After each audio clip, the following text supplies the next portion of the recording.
Luchas por el territorio. Voces de mujeres en resistencia.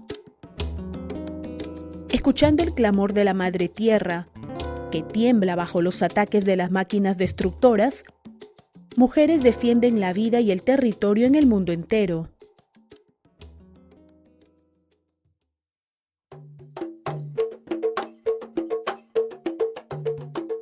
Mujer defensora de la madre tierra, defensora de derechos humanos, defensora del territorio, defender women rights, defender feminista.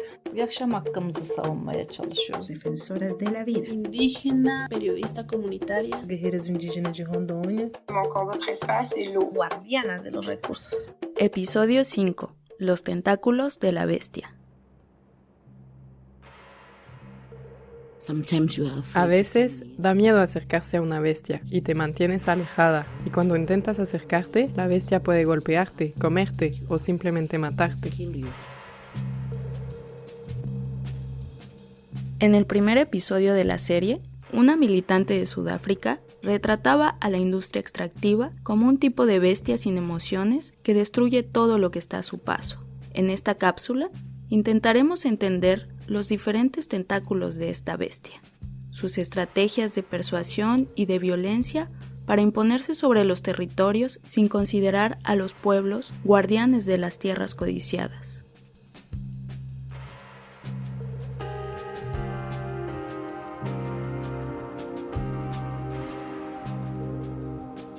¿Quién puede decidir lo que pasa en un territorio? Shannon Chief, Anishinaabe del lago Barrier, y Denis Jourdain, de la comunidad Innu de Uashat, en el llamado Canadá, nos recuerdan que el consentimiento de los pueblos indígenas, así como la sabiduría de las ancianas y los ancianos, deben ser respetados. Un consentimiento libre e informado significa que, antes de la redacción de cualquier acuerdo, el pueblo debe tomar parte en el proceso desde el momento en que una idea es presentada. Es la provincia de Quebec quien incumple su obligación. Debe obtener el consentimiento libre e informado de las comunidades autóctonas antes de firmar un acuerdo con la comunidad. En la mayoría de los casos, estos territorios nunca fueron cedidos y han sido apropiados desde la invasión colonial. Hace 500 años, varios reinos europeos se repartieron las tierras que habían denominado como descubiertas, sin consultar en ningún momento a los pueblos que ahí vivían. En la parte norte del continente, debido a que no habían indicios de explotación de la naturaleza, ni de la existencia de propiedad privada, a su llegada, los colonos declararon que la tierra no pertenecía a nadie y que por lo tanto podían tomar total posesión de ella. Más al sur, ha sido el Papa quien desde un principio dio autorización a la corona española y luego a la de Portugal para evangelizar América y disponer de sus territorios. La historia se repite. En la actualidad, los gobiernos de las grandes potencias del mundo siguen ignorando la autodeterminación de los pueblos. Este es el caso, por ejemplo, de la comunidad Love Trancura, en el llamado Chile, donde las empresas hidroeléctricas han intentado instalarse desde hace varios años en sitios ceremoniales mapuche. Las empresas y los estados negocian los proyectos entre ellos, sin que los pueblos afectados puedan opinar en el proceso. Eli López nos explica. Y nosotros nos enteramos cuando ya habían pasado varias etapas a nivel de Estado. A nuestro municipio también estaba informado de este tipo de proyectos, entonces esos ya habían sido facilitados por el municipio. Y nos dimos cuenta cuando el proyecto ya venía en su etapa final, que es de participación ciudadana, que se llama ya, que es cuando empiezan a juntar a la gente y a contarle en qué consisten los proyectos. Entonces ahí recién nosotros nos fuimos enterando de que venía esta intervención que era gigante y que además estábamos siendo muy ignorantes al respecto, porque nos encontró muy, muy desprevenidos. Empezaron a hablar de este lenguaje tan técnico, tan lejano. Entonces todo eso nos hizo espantarnos y preocuparnos cada vez más, porque decíamos, estos tipos vienen, no sabemos en detalle de qué se tratan estos tremendos proyectos y además vienen a instalarse a perpetuidad, ya con el proyecto armado, todo listo, solamente para contarnos que esta es la inversión que vamos a hacer en su territorio, gente, ustedes tan linda, tan pobres, que necesitan trabajo. Entonces, armándonos todo un contexto, haciéndonos convencer de que ellos iban a ser un poco los salvadores de la economía del territorio, que iban a generar estas fuentes de empleo tan importantes.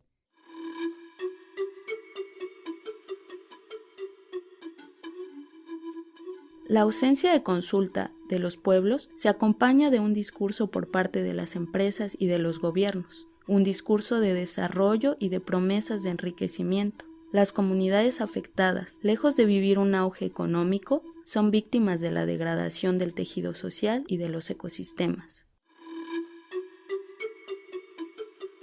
En el Perú, por ejemplo, la región en la que se encuentra la mayor cantidad de minerales es al mismo tiempo la región más pobre. La riqueza económica se concentra en los grandes centros urbanos. Las empresas extranjeras, con frecuencia canadienses, estadounidenses, europeas o incluso chinas, registran cifras de negociaciones millonarias, mientras que las poblaciones afectadas no se benefician de ninguna manera. Nuestro gobierno, el presidente, siempre está llamando a las empresas extranjeras, extractivas, que trabajen en el Perú porque les espera con brazos abiertos, ya que las empresas mineras nos traen el desarrollo, pero no es así, sino nosotros en las provincias altas vivimos totalmente marginados, discriminados, no hay inclusión social. A pesar de estas promesas, a las comunidades se les sigue privando de los servicios básicos. Según Shannon Chief, esto se debe a cuestiones políticas.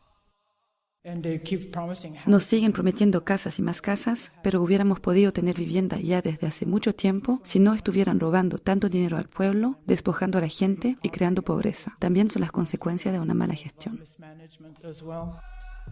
El consentimiento se compra también de manera individual para dividir intencionalmente a las comunidades.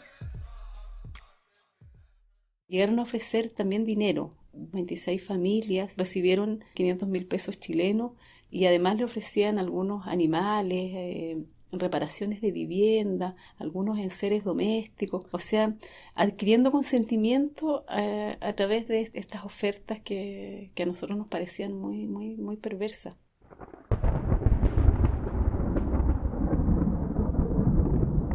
Como si la manipulación y la propaganda no fueran suficientes, estas tácticas forman parte de una estrategia más amplia para despojar y destruir las tierras y los modos de vida. A menudo un proyecto conlleva a otro y provoca desplazamientos forzados. Esto es lo que describe Nurneşe Karahan, quien lucha por el derecho de la vida en Turquía. En su región, la cuenca de Çoruh, numerosos proyectos mineros e hidroeléctricos amenazan a la biodiversidad y a los humanos que dependen de esta.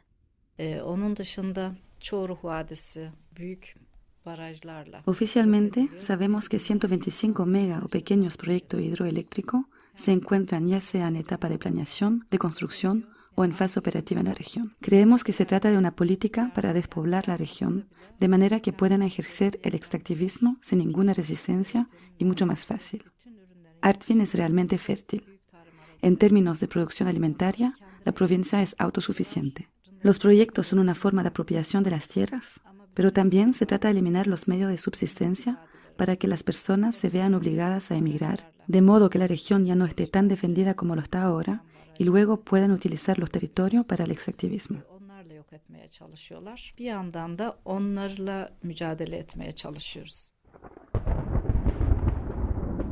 También se crean estructuras económicas, legales o políticas para permitir la explotación sin restricciones. Este es el caso de México, así como de muchos otros países con la creación de las zonas económicas especiales. Escuchemos a Giovanna Dávalos, de la Red Mexicana de Afectados y Afectadas por la Minería, la REMA. Las zonas económicas especiales es un proyecto relativamente nuevo en el que se pretende crear toda una infraestructura que facilite la inversión extranjera de capital privado para desarrollar todo tipo de industria extractiva. Y estas zonas son zonas delimitadas geográficamente en donde se les da todo tipo de facilidades a las industrias para que operen. Eso contraviene los intereses de los pueblos que habitan en estas mismas regiones.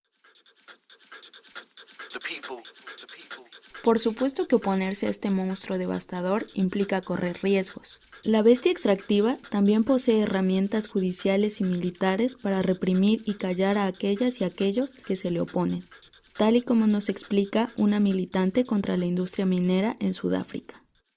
Desde la posición que ocupo actualmente, es como si yo representara una amenaza para ciertas personas debido a que no temo alzar la voz. Una puede ser perseguida por partidos políticos o por otros grupos de interés. Han de creer que buscamos quitarles su riqueza. Incluso el gobierno ha de pensar eso. Las defensoras de la madre tierra pueden ser víctimas de campañas de difamación en las que contribuyen los diferentes actores gubernamentales. Es lo que ha vivido Elsa Mermakawa de la Unión Latinoamericana de Mujeres, ULAM, ya que ella se opone a proyectos mineros canadienses en el Perú. Ellos nos amenazan que si vamos a seguir hablando así, cualquier cosa nos va a pasar o nos persiguen, nos difaman por medios de comunicación, que nosotros estamos confundiendo a las comunidades originarias, a las comunidades campesinas. Las autoridades políticas también emplean los tribunales contra las personas que defienden la vida y los territorios. Beverly Longit, mujer Igorot de Filipinas, es coordinadora del Movimiento Internacional de los Pueblos Indígenas por la Autodeterminación y la Liberación. En su país, un gran número de territorios pertenecen enteramente a empresas extractivas y estas regiones se encuentran fuertemente militarizadas. El Estado filipino ha lanzado en los últimos años un arsenal jurídico para intensificar su represión contra las y los activistas. Otra forma de represión consiste en fabricar cargos falsos contra líderes y activistas indígenas. Ha sido una práctica del gobierno y de las fuerzas de seguridad del Estado el usar acusaciones falsas para amenazar, acosar o intimidar y lograr neutralizar a aquellas personas que son consideradas enemigas del Estado, incluyendo a activistas políticos legítimos. El último ataque fascista contra los activistas es de etiquetarnos como terroristas. En febrero del 2018, el gobierno presentó ante un tribunal una petición que incluía 656 nombres de personas que el gobierno alega son terroristas. Yo estoy incluida en esa lista.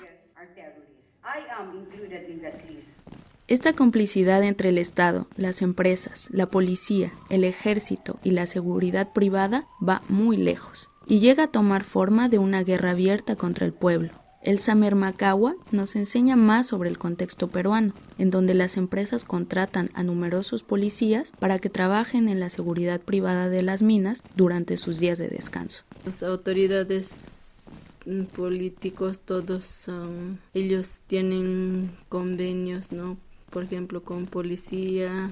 Actualmente estamos declarados en estado de emergencia y nosotros no podemos tener reuniones. En cualquier momento cualquier persona nos agarra y cualquier cosa nos puede pasar, ¿no? Porque es estado de emergencia.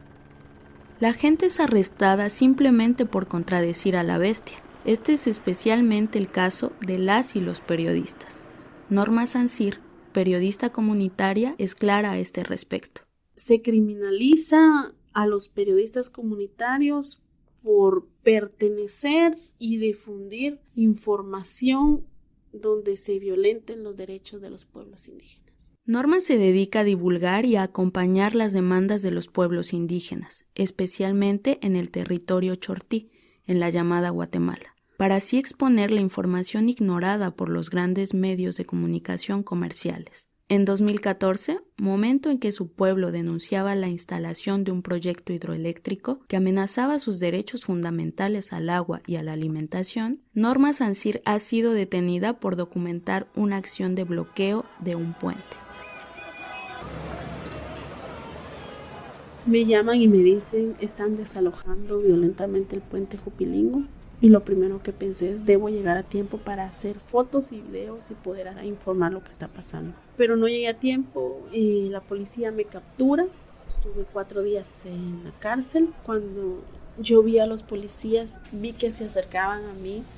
Pensé en que iban porque me querían proteger, pero en realidad era porque no querían que saliera a luz la información y porque para ellos no era posible que una mujer periodista de un medio alternativo pudiera sacar esa información. Hasta hoy siento esa frustración de que la población no se haya enterado de cómo se trata a la población indígena.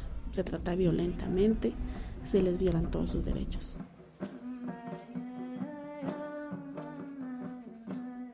La represión puede incluso llegar hasta el asesinato. Las personas que defienden el territorio son asesinadas cada año en el contexto de sus luchas contra los megaproyectos. La muerte de Berta Cáceres es un ejemplo, mujer lenca de Honduras que luchaba por la protección del agua y por salvaguardar los saberes ancestrales. Su hija explicó en una conferencia en Canadá en 2016 quiénes son los responsables de este tipo de crímenes. Una mujer indígena, rebelde, que fue asesinada hace 5 meses por su lucha anticapitalista, antirracista y antipatriarcal. Queremos decirles que a raíz del golpe de Estado se dieron un sinnúmero de concesiones para la explotación minera, para la construcción de proyectos hidroeléctricos, para que Centroamérica y Mesoamérica sea siendo un corredor de generación de energía para las grandes potencias capitalistas. También están presentes el capital transnacional, la banca internacional, y estos también se instalan a base de la fuerza, el militarismo. Nosotras creemos que ella no ha muerto, que ella vive en la lucha de los pueblos del mundo y que la tierra, los ríos traen su grito de despertemos humanidad, ya no hay tiempo.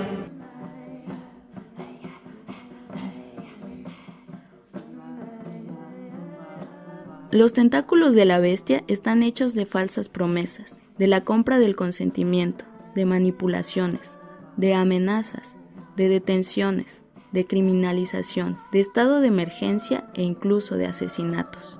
El Estado, la policía, el ejército y los grandes capitalistas del mundo mueven los hilos de esta máquina destructiva que saquea y destruye nuestro planeta.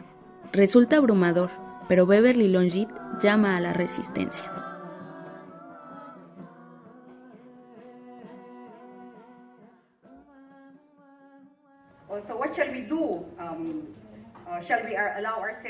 Entonces, ¿qué deberíamos hacer? ¿Deberíamos permitir que nos silencien? ¿Simplemente aceptar eso? No, seguramente no. Tenemos que resistir y luchar por nuestros derechos democráticos. Sacamos fuerza de la sangre de nuestros martirios, de su determinación, de su abnegación y de su valor.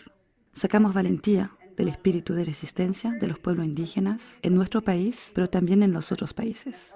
Sacamos inspiración de los ancianos y ancianas que luchan a pesar de sus dolores, de los campesinos y campesinas que llegan con su fuerza colectiva, de las y los trabajadores culturales y jóvenes que permiten la continuación de la lucha.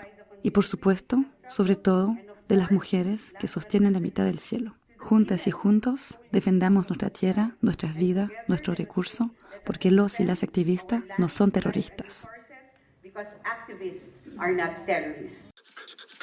Descubra cómo las mujeres y sus comunidades combaten a la bestia, lo que ellas proponen y construyen cotidianamente para tejer, puntada a puntada, un mundo mejor. No se pierda el próximo episodio de Luchas por el Territorio, Voces de Mujeres en Resistencia. The virus took on many shapes. The bear, the elk, the antelope, the elephant, the deer, the mineral, the iron, the copper, the coltan, the rubber, the coffee, the cotton, the sugar, the people. We are not a conquered people. Gracias a Mo Clark, Dear Criminals y Tribe Called Red por la música.